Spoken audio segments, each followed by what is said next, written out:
Okay, y'all, so I owe y'all an explanation as to why the spinner is no longer here. I love the spinners. I have nothing against them at all. But however, the butterfly would not stay on that spinner, and it was getting on my nerves, and it was distracting me from my daily duties. So I went ahead and took that off, and I used this, okay?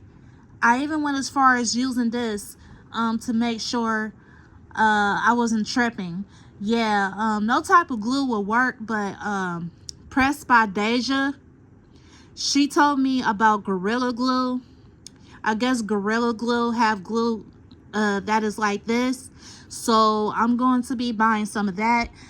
But in the meantime, that's what I used, this right here.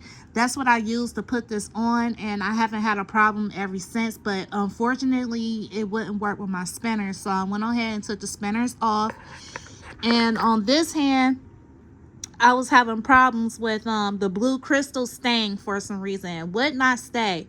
So I took that off. I got a little paint there, but that's okay. I took that off, and I used the same exact glue that you guys see here to put this butterfly on. And this gem that was on this finger would not stay on either.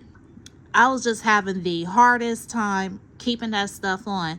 If you are not aware of what was there, I had a purple heart with a cross dangle at the bottom with a diamond inside. I went ahead and took that off and replaced that. These are the new gems that I put on this finger and this finger here. I love the spinners. I have nothing against them. They are really good to have. They are fun to play with on your fingernails, but until I get that Gorilla Glue, that's what I'm going to be using here to put these on. But I won't use the spinners until I get the Gorilla Glue. That's all I have for y'all. I just wanted y'all to know the reason why I took the spinners off.